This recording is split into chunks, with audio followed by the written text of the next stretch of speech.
paz do Senhor Jesus ao grupo Louvor e Adoração. Eu costumo dizer que tem filhos que reclamam por qualquer coisa. Tudo que os pais fazem não tá bom. Eu não tive esse prazer de ter minha mamãezinha por muito tempo perto de mim. Minha mãe era uma mãe prendada. Pobre, nós era pobre no extremo. Meu pai era ébrio, a minha mãe lavadeira de roupa. Nós não tinha nada dentro de casa, porque meu pai era daqueles que trabalhava em greba, em sítios, em fazendas. Ele ficava 9 meses, 1 ano fora de casa. Quando chegava bêbado, alcoólatra, batia na minha mãe. Minha mãe era toda machucada. Batia nos filhos, colocava a família toda para dormir no meio dos matos, fora de casa. Quebrava tudo que nós tínhamos, então nós não tinha nada. Tinha algumas redes dentro de casa, alguns bancos. E quando ele chegava, nós já juntava aqueles trapinhos, aquelas roupinhas que tinha, já colocava num saco e já ficava ali, minha mãe atento para poder a gente correr. Tanto que ela tinha muito medo dele. E quando foi um dia, ele engravidou a minha mãe. E ele engravidou a minha mãe e sumiu. Quando ele voltou, minha mãe já tinha ganhado a criança. Porque aquele tempo, né, não existia remédio e era muito difícil para as mulheres se cuidar. Elas tinham muitos filhos. Minha mãe, graças a Deus, que teve só 4 filhos. E quando ele chegou, minha mãe estava de dieta. Ele ainda perguntou para minha mãe assim: uai, esse filho não é meu. Mas, meu Deus, a minha mãe era uma mulher muito direita, mulher de um homem só. Muito distinta, era dele sim, porque ele ficou 1 ano, não, ele ficou mais de 9 meses, 9 meses e pouco fora de casa. Ele sempre ficava 1 ano, ele já ficou até 1 ano e meio fora de casa. Quando chegava, o filho que ele deixou no colo já estava grande, nem conhecia ele mais como pai. E ele pediu para minha mãe assim: levanta e vai fazer algo para mim comer. Ele com aquela peãozada, bêbado, pé inchado. Minha mãe falou: eu não posso me levantar da cama porque eu tive um parto complicado e com parteira e eu tô toda machucada. Eu não posso nem me virar na cama porque me dói todas as pernas e a minha barriga. Ela falou: pede pra Vilma, que era minha irmã de 18 anos. Ele falou: não, eu quero que você levante e vai fazer algo pra mim comer. E você já sabe se você não for. E a minha mãe começou a chorar em cima daquela cama de dieta. Ela tava numa cama a qual nem colchão tinha, irmãos. Era capim. E a cama era feita daqueles pau a pique, enfincada na terra, porque a nossa casa não tinha piso, era chão mesmo, batido. E ela com muito medo, a minha irmã já ficou apavorada de ver ele falando daquele jeito. A minha irmã já pegou a recém-nascida, levou pro vizinho, me pegou, eu com 3 anos de idade, levou pro vizinho, pegou meu irmão de 8 anos e levou também para o vizinho. E ele chegou até a beira da cama da minha mãe, começou a chutar o pé da cama da minha mãe. E a minha mãe dizia para ele: para, Antônio, para, eu não posso fazer a comida para você. E ele começou ali a dar chute na cama, e como o pé da cama era enfincado no chão, a cama começou a balançar e a minha mãe caiu no chão. Quando a minha mãe caiu no chão, ele começou a dar chute na minha mãe, nós só escutávamos os gritos dela. Eu tinha 3 anos de idade, mas está tudo gravado no meu subconsciente. Ela gritava: ui, ai, ui, ai. Nunca saiu do meu subconsciente os gritos da minha mãe. Aquele gritinho, sabe? Sentindo aquela dor, mas não querendo passar para os filhos não estar ouvindo. E ele bateu na minha mãe ali e saiu com as peãozadas de dentro da nossa casinha, do nosso barraco, e foi embora. E a minha irmã correu lá para socorrer, que a minha irmã era Deus no céu e minha mãe na terra para a minha irmã. Como a minha irmã amava a minha mãe. Minha mãe lavadeira de roupa, puxava água no poço, escovava as roupas com aquele sabuco, porque não tinha escova, passava as roupas com ferro de brasa para poder dar a comida para os filhos, para não ver os filhos morrer e perecer de fome. Porque o dinheiro que o meu pai ganhava era só para a bebida. Só para a bebida. Mas a minha mãe, ela era uma guerreira. Uma mulher que amava os filhos e que vivia para os filhos. Quando a minha irmã chegou ali no quarto, a minha irmã viu a minha mãe, aquela cena terrível, minha mãe caída de bruços, cheia de sangue. E a minha irmã virou a minha mãe, viu que ela não estava respirando, correu no vizinho, arrumou um jipe, aquele jipe antigo, pediu para o vizinho levar ela em um lugar que era como se fosse um hospital, mas era uma farmácia. E ali, o dono daquela farmácia, que era tipo um hospital, que ele era igual um médico, mas não era médico, era um farmacêutico entendido, colocou os aparelhos da minha mãe e disse para minha irmã: eu sinto muito, mas ela teve hemorragia interna e morreu. Eu quero dizer para vocês, grupo de louvor e adoração, que naquele momento o meu porto seguro tinha morrido. A partir do momento que a minha mãe se desligou desta terra, começou o sofrimento na minha vida e a peregrinação ao caminho do inferno. Naquela época não tinha justiça, não tinha lei. Meu pai não foi preso. Ele deu a minha irmã recém-nascida para uma família rica lá no estado de Goiás. Deu meu irmão de 8 anos. A minha irmã com 18 anos tentou suicídio, caiu de cabeça para baixo dentro de um poço.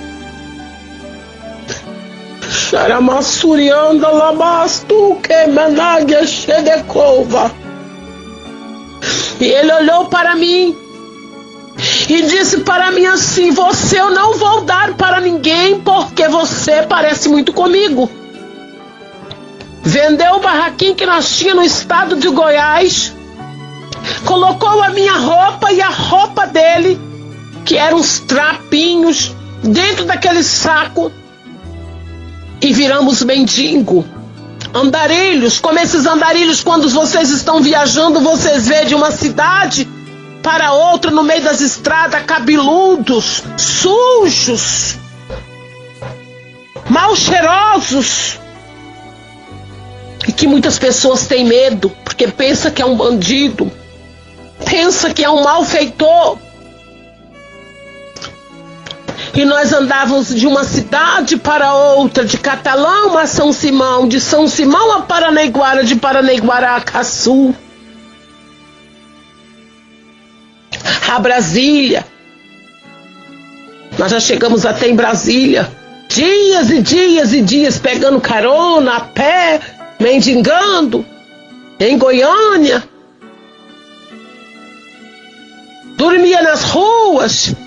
Quantas vezes eu acordei com os cachorros lambendo a boca do meu pai, eu com fome, uma menininha de 3, 4 anos de idade, suja, mal cheirosa, dormindo no relento, na porta de bares, nas ruas, nas avenidas, nas estradas, bebendo água de poço de lama. Quantas vezes eu dizia para o meu pai: pai, eu tô com fome, e ele não me ouvia porque estava bêbado, caído. Não se dava conta nem dele mesmo, mas eu gritava porque era meu pai. O instinto meu era chamar ele, porque ele era o meu pai. E eu sem entender Se a minha mãe estava morta ou estava viva, eu dizia: mãe, por que você não me ouve? Eu tô com fome, minha mãe. E eu não sabia que a minha mãe tinha morrido, porque o meu subconsciente, ele era de criança. Eu tinha 3 anos para 4 anos. E eu gritava, minha mãe gritava, meu pai. E eu gritava, minha irmã, ela não estava mais para me ouvir.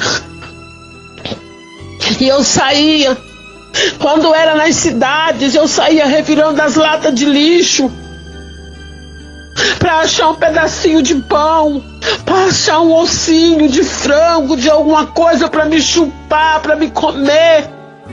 Quantas vezes, igreja, grupo, louvor e adoração, eu revirei as latas de lixo e achei aqueles ossos, aqueles pão pregado em papel higiênico, em fezes.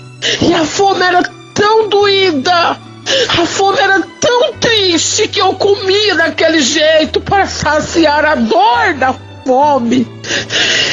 Você não sabe o que é a dor da fome. Vocês não sabem o que é a dor de um frio. Vocês não sabem o que é a dor de ver um pai ébrio caído. Vocês não sabem o que é a dor de ver um pai matando a sua própria mãe, você indefesa, tão pequenininho, sem poder fazer nada da tua vida. Mas eu quero dizer, grupo de louvor e adoração, que Deus já tinha um plano na minha vida. Deus já me contemplava dos altos céus. Alabassude cantarabashericovanaias. E eu vivia andando, perambulando pelas ruas. Nunca tomava um banho, nunca trocava aquela roupa. Meu cabelo sempre foi um cabelo muito bonito, mas deu tanto piolho na minha cabeça. E aqueles piolhos começaram a comer a minha cabeça. E começou a dar ferida. Aquelas feridas começaram a lastrar sobre o meu cabelo e a minha cabeça. E eu sentia agulhadas na minha cabeça, perfurando a minha cabeça. E eu não sabia o que era. Uma criança de 3, 4 anos não sabia. Nem naquela época eu não sabia o que estava acontecendo. Uma certa mulher viu eu gritando, abaixadinha com a mão na cabeça, e eu fedia muito. Ninguém conseguia chegar perto de mim. Essa mulher se compadeceu de mim e pediu para ver a minha cabeça. E quando essa mulher pediu para ver a minha cabeça, que ela abriu o cabelo, estava fervendo de bicho. Os bichos estavam me comendo viva. Ouvintes deste grupo de louvor e adoração, os bichos estavam me devorando viva. Tem gente nesse mundo que quer ser tanta coisa, mas olha, nós não podemos sermos, nós não é nada, nós é pó e cinza. E naquele momento ela me levou para o médico. Os médicos raparam a minha cabeça. Tinha vários buracos de bichos na minha cabeça. E o médico ali foi tirando aqueles bichos. Deu um copo de bicho. Tinha bicho enorme. Ele falou: eu não sei como essa garotinha está viva. Esses bichos já era para estar comendo o cérebro dela. Oh, Himalaia, Suriei, decanto. Mas quando Deus tem uma promessa, quando Deus tem obra em nossas vidas, oh, decanto, Namanagassúria, Deus, Ele nos dá livramento e nos protege. Passemos pelo vale da sombra da morte, Managassúria, mas mal nenhum acontece, porque Ele está conosco. Remanaia Suricanto. E ali eu tomei alguns remédios e voltei para as ruas de novo. Hoje meu pai pegava e me dava eu para alguém. Aquela pessoa me cuidava, dava banho, trocava de roupa. No outro dia ele sarava a cachaça e vinha e dizia: ei, seus traficantes de menor. Vocês roubaram a minha filha, tomaram posse da minha filha. Eu vou denunciar. A pessoa ficava com medo e me entregava de novo para o meu pai. E eu ali naquele sofrimento, naquela lacuna, naquela dor, naquele abandono, naquela tristeza, vivendo onde o vento mandava, eu ia jogada como uma folha ao vento. Oh, aleluia. Não tem como eu não chorar. Não tem como eu não me emocionar diante do meu testemunho, porque ele é real, ele é verídico e ele também é verdadeiro. Esse testemunho abalou muitas cidades já no Brasil por onde eu passo pregando a palavra do Senhor. Esse testemunho já fez com que pastores se levantasse dentro de um grande congresso a qual preguei a palavra do Senhor, e viesse ao meu encontro e batesse nas minhas costas e disse para mim: missionária, eu confesso, eu quero aceitar Jesus de novo. Queremos mulheres com bagagem como a senhora para administrar a palavra de Deus. Manaramanagasu, alayande, kondaramanagasei.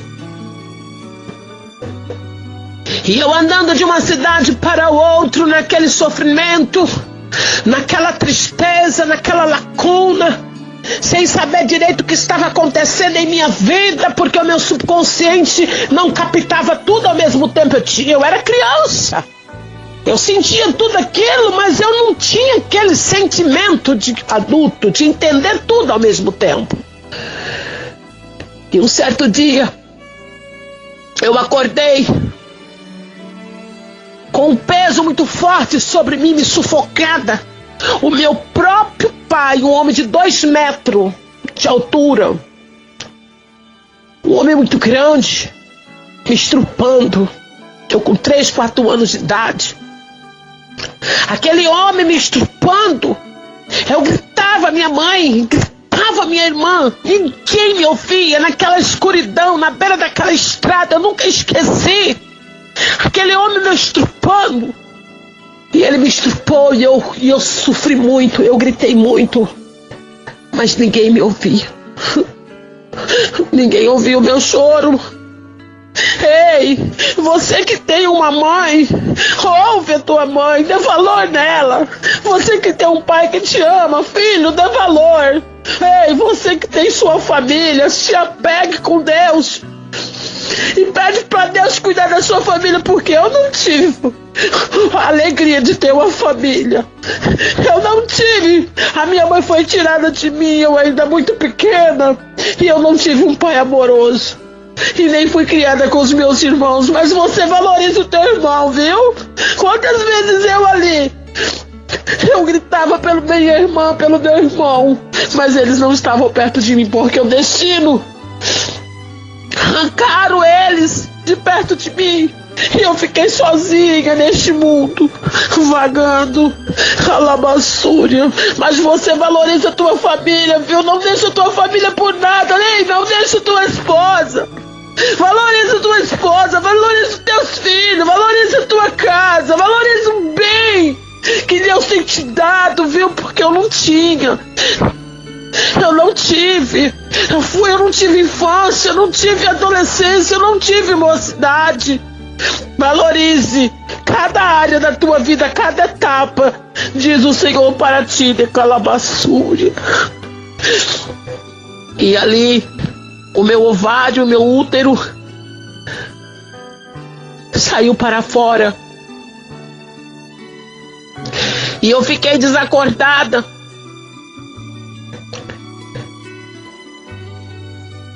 E ele me carregou no colo até uma cidade. E chegando naquela cidade, ele me deixou deitada em uma praça e sumiu para beber. E quando as pessoas se deparou que ele tinha uma criança que estava com o útero tudo para fora, naquelas condições, as formigas já estavam comendo as minhas tripas, já estavam comendo, me devorando viva. E eles me levaram para o hospital me encaminhou imediatamente para Itumbiara. E lá em Itumbiara a junta médica me operou, fiquei 3 meses naquele hospital, entre a vida e a morte, porque o meu próprio pai me estrupou. O meu próprio pai fez aquilo comigo. Anda lá e alabaçu, rei me cantarai. E hoje eu adoro o nome do Senhor, eu glorifico o nome do Altíssimo, porque Ele é o meu Deus, o meu refúgio e a minha fortaleza. Um dia eu estava muito triste em uma cidade administrando a palavra, e eu sentia muita carência por não ter parente, não ter ninguém. E Deus tomou uma irmã e disse na boca daquela irmã: nunca tinha me visto uma cidade estranha, e disse para mim: minha filha, eis que eu contemplo o teu sofrimento desde a tua infância. Contempla, filha, olha para o mar, contempla quantos grãozinhos de areia tem em uma praia. Assim são seus irmãos sobre a face desta terra. E tu não é órfã de pai, porque eu sou o teu pai. Então tu tem muitos irmãos e um pai zeloso de boas obras que vela por ti nesta terra. Xarabaçu, candarai. Aquilo alegrou a minha alma, e eu preguei naquela noite como nunca, e muitas vidas se romperão aos pés do Senhor. E nunca mais eu me entristeci como eu me entristecia diante de Deus, porque eu sei que eu não sou órfã de pai. Deus, Ele é o meu pai, Ele é o meu refúgio, e Ele também é a minha fortaleza e o meu socorro. E quando ali procuraram meu pai, que levou meu pai até aquele hospital, quando foi para me dar alta, eu não queria de jeito nenhum voltar com meu pai para as ruas, mas eu não tinha uma família, eu não tinha ninguém. E o meu pai me pegou daquele hospital e me levou novamente para as ruas, e eu comecei a viver nas ruas. Aí não é só meu pai que me estrupava. Eu acordava, eu já estava crescendo, né, já de 4 para 5 aninhos. Eu acordava aqueles mendigos de rua me estrupando, e eu gritava a meu pai para me socorrer, meu pai bêbado. O meu pai dava eu para alguns mendigos, para alguns homens, para aqueles homens dar dinheiro para ele beber cachaça. E eu era trocada por garrafas de pinga, por alguns dinheiros, por carteira de cigarro, para o meu pai satisfazer o teu vício. E eu fui crescendo uma menina amarga, uma menina triste, uma menina amargurada, cheio de ódio, de rancor, candarai. Eu não sabia o que era amor, o que era ternura, o que era afeto, xarabassúria. Oh, andarai, andaçu de candalamanai, andecova. Mas o Senhor, meu Deus, aleluia, Ele tem as suas formas de trabalhar e agir. Quantas e quantas e quantas almas, quantos e quantos são os meus filhos da fé. Hoje eu tenho os filhos, eu não sou velha, eu ainda estou na classe de mulher de 30 e poucos anos. Eu tenho filhos da fé que é pastores, presbíteros, diácono, evangelistas, dirigentes de ciclo de oração, líderes de mocidade, pastor presidente de campo, Xandacandalabassudecalamanaiadecova. filhos que eu ganhei na decorrer da caminhada na presença do Senhor. Olha como valeu o que eu passei lá no passado, porque hoje eu ganho almas através do meu testemunho. Por onde passo, as almas se rendem aos pés do Senhor em lágrima e permanece na presença do Senhor.